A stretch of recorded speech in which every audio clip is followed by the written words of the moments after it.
If you've been watching this channel for any length of time, you know my interests tend to be broad. House construction, letterpress, bags, general household gadgets. And now I have a new thing that's been fascinating me lately: sailing. It's a technical craft that has a vocabulary all of its own. The people in the sailing community seem pretty cool, and it's an unconventional skill. That's a pretty great trifecta. To round it all off, I'm starting my travels in a place where there are boats everywhere for inspiration: Boston, Massachusetts. To learn more about sailing, I'm going to make a 1/20th scale model sailboat. Along the way, I'll have to learn about boat construction, sailmaking, rigging, and finally, sailing. Like most of the stuff I do, I've gone into this project and doing a bunch of research online, having really no practical experience. I'll be bringing you along with me for the whole ride, so let's get started. To begin, I need to decide exactly what kind of boat I want to make. I've settled on a catamaran for two reasons. First, the stability of a catamaran over a monohull seems important, especially for a small model. And second, I found a really great set of free plans. Most boat plans you find online cost some money. That's not exactly a problem, but I want the ability to look over the plans before I commit to building something. After a ton of research, I found this boat builder in Australia who managed to put together a pretty decent set of plans for a catamaran, and he decided to release them for free. They were featured in an online publication called The Coastal Passage, and I'll link the relevant issue in the description below. Anyway, there's a series of pictures, some technical drawings, and a few descriptions. It seems pretty straightforward, so let's give it a try. But first, I need some supplies. I've brought a few things with me, but there's a lot more than I need for this project. So I'll stop by the art store. They'll have what I need.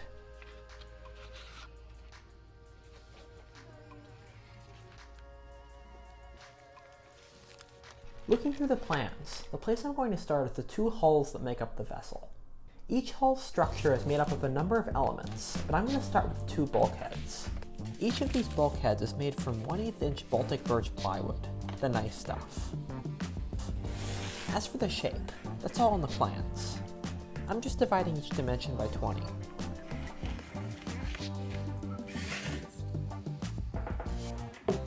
I'll use my small Japanese saw to roughly cut out each piece.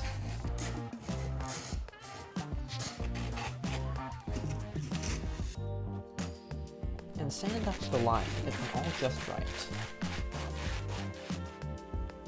Here's the four bulkheads. There's some small features I need to add to the edges. I'll cut these in my vise to make sure they all line up.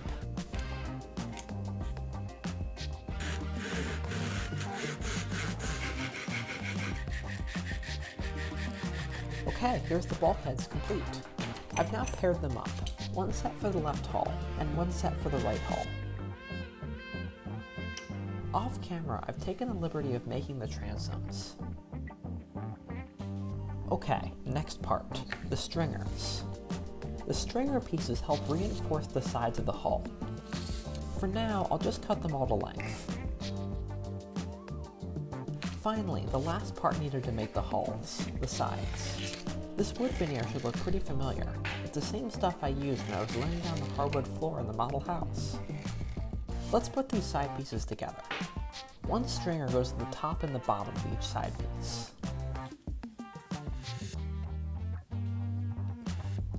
I'll apply glue to most of the stringer, leaving the last little bit on the end unglued.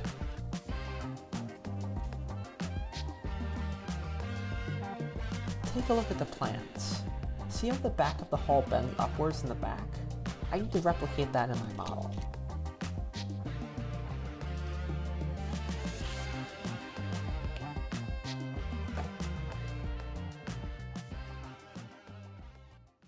That concluded my first day of work.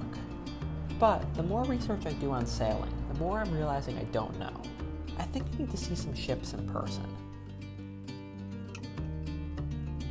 Here's the first ship I visited, the USS Constitution in Charlestown. It's the oldest battleship in the world still actively owned by the military, and it's wicked cool. I got a chance to see a boom up close for the first time, and on this ship it's controlled with two block-in tackles, one on each side. I was hoping to glean at least a little bit of information from the rigging, but it's just too different from the super basic sloop rigging I'm looking to accomplish. The cannons are pretty cool though. Luckily, that's not the only boat in Charlestown. Charlestown used to contain a massive shipyard, and these days it is a decently sized marina. So I took a walk around and found plenty of boats much more similar to what I'm working on. Here's one I was able to get some footage of and really study the rigging. It's not all that crazy. There's a bow line, a stern line, and a line on both the port and starboard sides of the vessel that are all attached to the top of the mast. The mast is a little bit in front of center. There's of course a mainsail and then some sort of jib attached to the front. All really good research. Okay, back to my ship. Now that the sides have dried, I'll form an angle on the very back of the side pieces. You can see this geometry in the plans.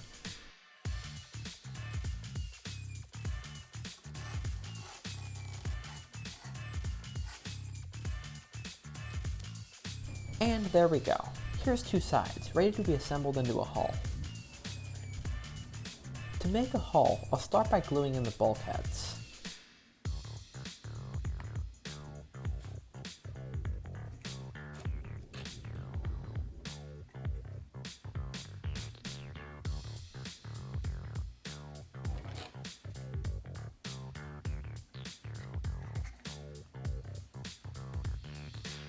Once these joints have dried, I'll glue the front together to form the bow.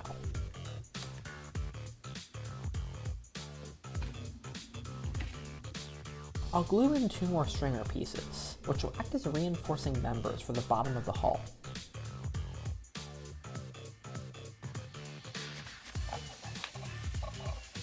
I also glued these reinforcing members into the bow. Finally, the last reinforcing piece is the transom. I'll glue that into the back of the hull. And now, these pieces are starting to look a lot more like hulls. Once all these joints are dry, I'll glue the bottom reinforcing pieces to the transom.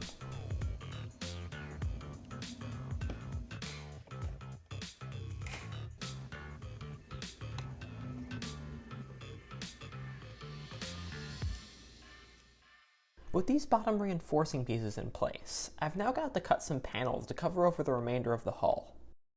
Each side I'm going to make from 3 separate panels, one by the stern, one in the middle, and one by the bow.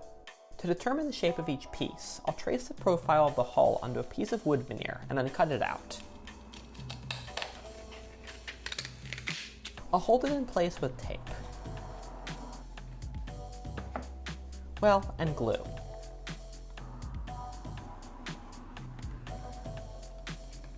But really, lots of tape. Once all the glue is dried, I'll remove the temporary tape, and then I can add the final panel along the bottom.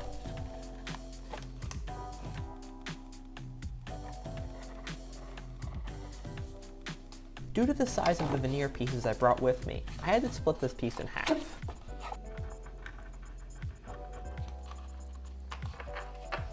But that's pretty much how I made the hulls.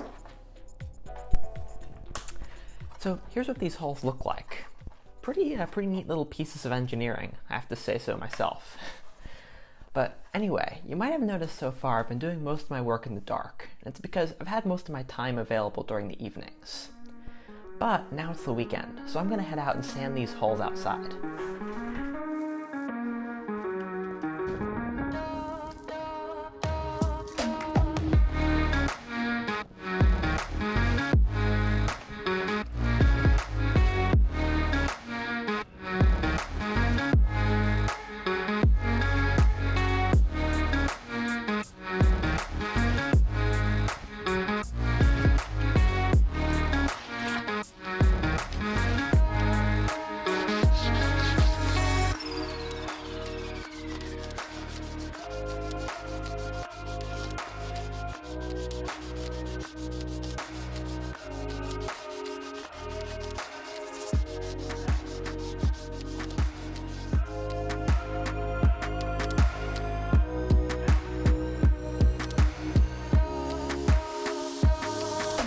But unfortunately, my time in Boston is coming to an end. So I packed up the hulls and brought them with me on my next vacation.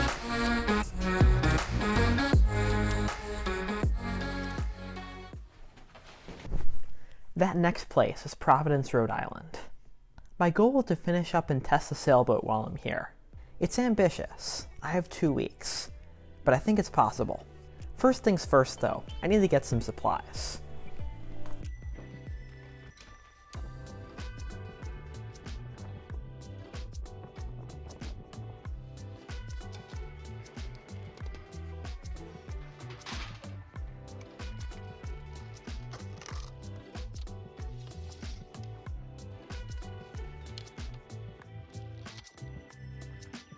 In unpacking my luggage, I found something a little tragic. One hull was fine, but the other hull had a bit of breakage. It was pretty trivial to fix. I actually was fearing worse would happen. The first thing I'll do with my freshly unpacked hulls is attach the keels. I made these off camera in Boston right before I left. I was worried they'd snap off in transit, so on they go. It's about time I connect these hulls together. Luckily, this is covered in the plans, so I started marking and cutting out some beams.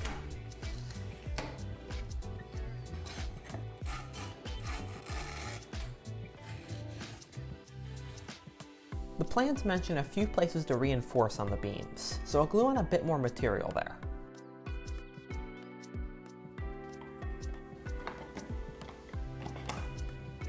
Here's what the vessel looks like with the beams fitted. Let's install them for real.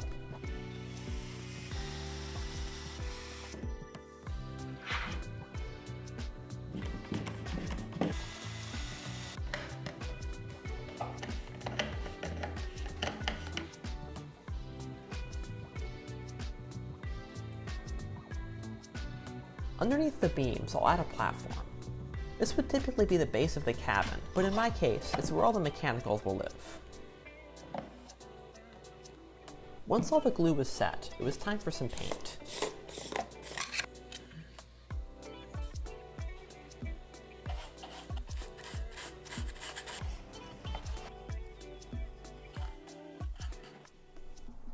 The next big challenge: how am I going to waterproof my hulls? On a real vessel, this is what fiberglass would be used for. But fiberglass wouldn't really work on this small of a scale. And besides that, I'm working in a short-term rental. I don't really have a good place to do that kind of work. So I did some research, and it turns out the model boat building community has an answer. They have a technique by which layers of lacquer and thin, flexible paper are arranged in layers to form a waterproof membrane. In preparation for this, I brought some tissue paper with me, and I purchased some spray lacquer locally. Let's give it a try.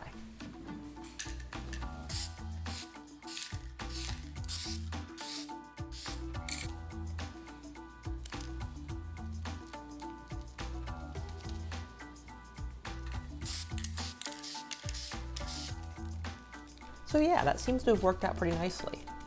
2 things I learned though. First, I'm going to have to settle for an imperfect finish, with a decent number of air bubbles. I might be able to do better if I had access to some better tools, but I don't. And second, I need to work by a window. Luckily, I've got just the place in mind. First off, I'll apply a coat of lacquer over each hull.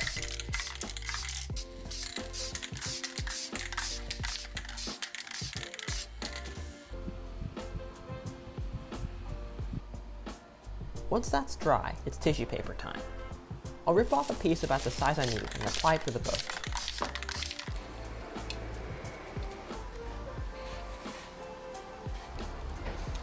Through some trial and error, spraying more lacquer on after laying on the tissue paper does help the tissue paper lay more flat. Applying this treatment around protruding features, like the keels, required a bit more effort. But I made it work. Once it was dry, I applied one more coat of lacquer, and then I was done. Next up is the mast. I don't know all that much yet about what makes up a good mast, but the plans I've been following do mention a mast that was fitted to a boat of this design before successfully. So I'm just going to copy that. I've picked a dowel of the right diameter, but I do need to cut it down to be the right height. I also need a place to mount the mast. This block of wood with a hole in it should do nicely. What's nice about this mounting system is that while the block is glued to the vessel, the mast is held in via friction. So I can easily remove the mast and pack the boat down for storage or shipping. Now, you might have been wondering, how exactly am I going to control this vessel? Because without a way to adjust the sail angle or the rudder angle, I'm going to have a hard time getting anywhere. I decided to go radio control. A word of warning, I've never worked with anything RC related before on a project. So I got a largely ready to use kit. It comes with the transmitter and receiver already prepared, and should be pretty much plug and play. Speaking of things controlled by servos, it's time to start thinking about the rudder. Or, more accurately, pair of rudders. This boat does have two hulls, after all. I've glued them together off camera. It's pretty straightforward, just 3 pieces of plywood. One of the rudders has an interesting little arm coming off of it. I'll show you what that's for momentarily. I've got to attach each rudder to the transom of each hull around the pivot point. To do this, I'll drill some holes for some wire eyes. I'll give each rudder a coat of paint. While the paint is drying, I'll prepare the eyes. I'll glue an eye into each pair of holes.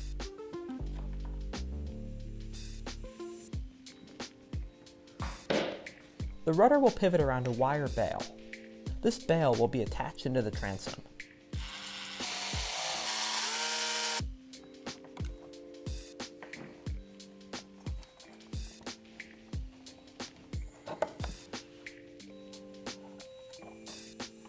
Now, to tie the rudders together. I need to make sure that they always move in sync, and I'll link them together with a wire linkage.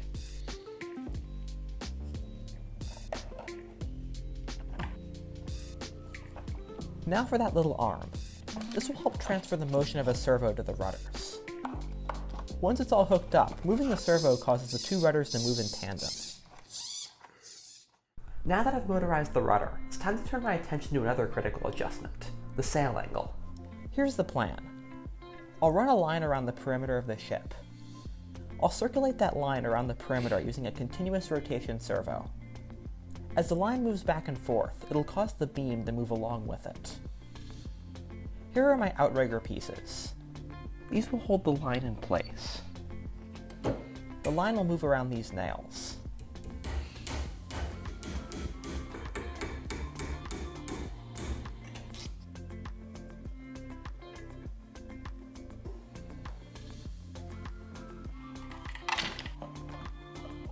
Speaking of line, I'm going to be using some of the inner material from this D-cord paracord. Let's install it and see how it works. These wheels were the best thing I could find on short notice to drive the line. It sort of works, but the big problem is that these wheels are just a bad solution. I really need some spools I can wrap the string around. As an attempt at a quick fix, I tried to add some guide pieces to keep the string from falling off, but in the end, it didn't really help. So I spent some more time studying models. It turns out there are 2 mechanisms that are used to control sails: sail drums and sail arms. What I was doing was sort of the former, but in a bit of a weird way. While thinking about this more, I figured I'd make the beam. This will give me a bit more of a tactile model to play with.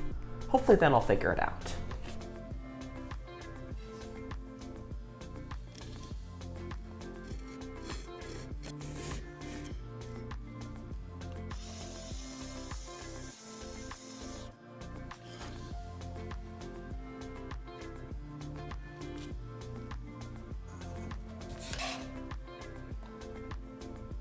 And about now is when I had an epiphany. You see, I was looking at these sail arm designs and getting really confused why these didn't seem to be able to control the sail over its whole range of motion. But it turns out this isn't needed. The line attached to the beam of the sail just controls the angle of the sail from the center line of the boat. To change the side the sail is on, that's all up to the wind. So, with this new development, I'm going to rethink the sail mechanism. I'm going to go the sail arm route. With the servo and arm installed, you can start to see how the arm mechanism works.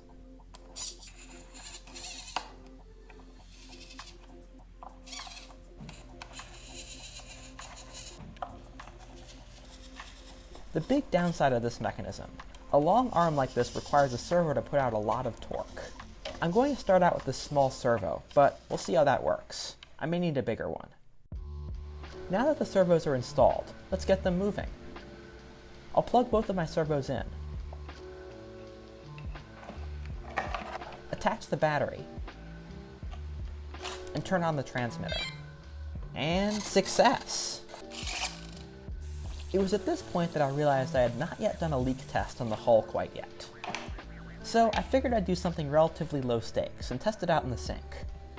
And good thing I did. After I let it sit for an hour or so, I found some minor leaks in some of the hull joints. To fix this, I figured I'd seal the inside of the hull with wood glue.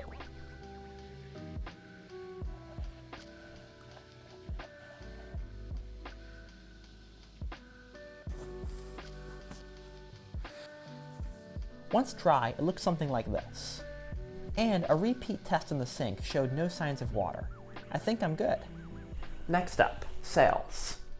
I want to acknowledge up front that sailmaking is a skill that people work on their entire lives. And I'm probably going to make a mockery of most of that skill in what I do here. I'd love to learn more though, and this is an area I'd like to focus on some more in the future. My model sailboat is going to be sloop rigged. I'm going to forgo any sort of special sail and just make a mainsail. Anything more complicated than that is just going to make my learning harder. Generally, I kept the design of the sail pretty simple because we don't have access to a sewing machine right now. I'm kind of going to be treating this crude sail as disposable, and when I get back home, I'm going to make something a lot better. Keeping this in mind, I'm going to do just about the minimum possible. I'm going to trace out a rough sail shape on this piece of ripstop nylon.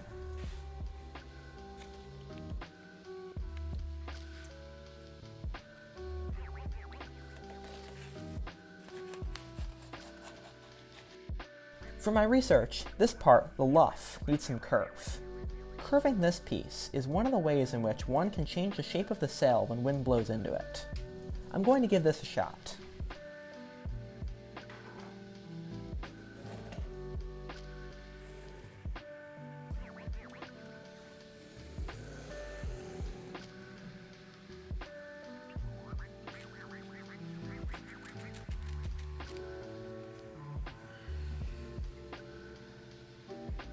Now, with my sail cut out, I'm going to add one more feature, a leech line. In hindsight, I'm not sure how helpful this really was, but my thinking at the time was that because I didn't have any battens, I wanted something to keep the edge of the sail from flopping all over the place.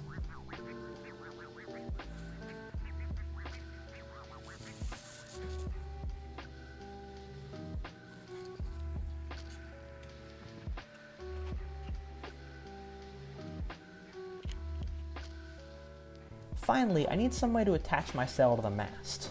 On bigger sails, grommets seem to be the fastener of choice, but I had a hard time finding grommets that's small enough for this sail. So here's what I did instead.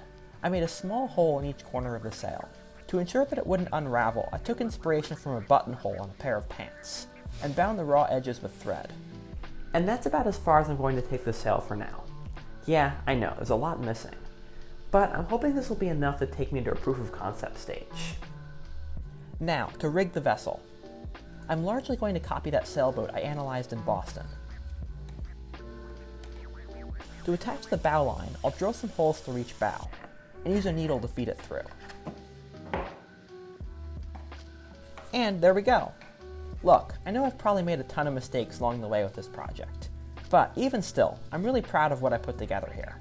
It floats, can be controlled remotely, and has given me quite an appreciation for what it takes to make a full-size vessel. But enough talk, let's give it a try. The whole time I've been in Providence, I've been keeping an eye out for where I could test this thing.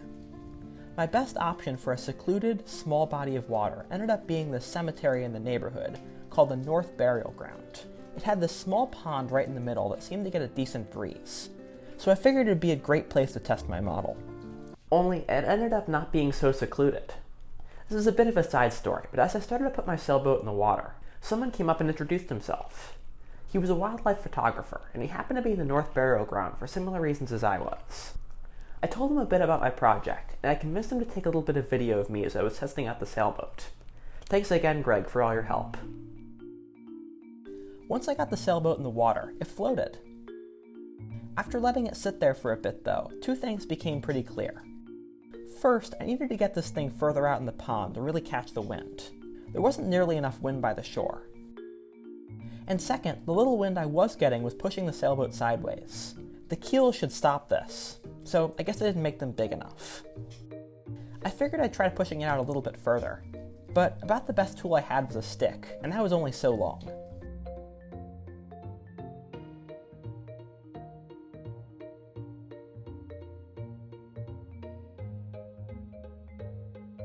So I tried a different part of the pond.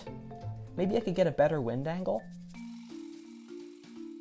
It's pretty amazing how revealing these time-lapse shots are. It really shows how I probably could have gotten a pretty decent result. I just had the boat facing in the wrong direction. But at the time, as I was doing this, I just wasn't seeing any movement whatsoever. Things were moving too slow out in the pond. And I didn't really have a great way to perform repeatable actions over and over, which is what I really need to accomplish my objective of learning more about sailing. And that's when it hit me. I have a small self-contained water container where I'm staying. It's called a bathtub.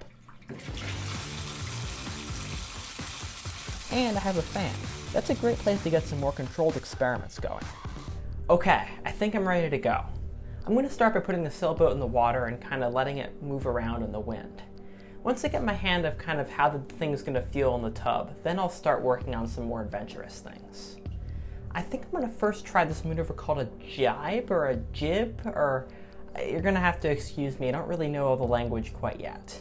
But the idea is I want to turn the boat where the stern goes through the wind. I'm going to put a little animation to kind of explain this, but the idea is the wind's sort of blowing against the sail. The sail's sort of at an angle. So you've got sort of a glancing blow where the wind is hitting the sail, and that's propelling the boat forward. But then, if you hit the rudder at the right time and you change the boom angle at the right time, you can effectively cause the whole boat to turn. And that's what I want to try to simulate here in the tub.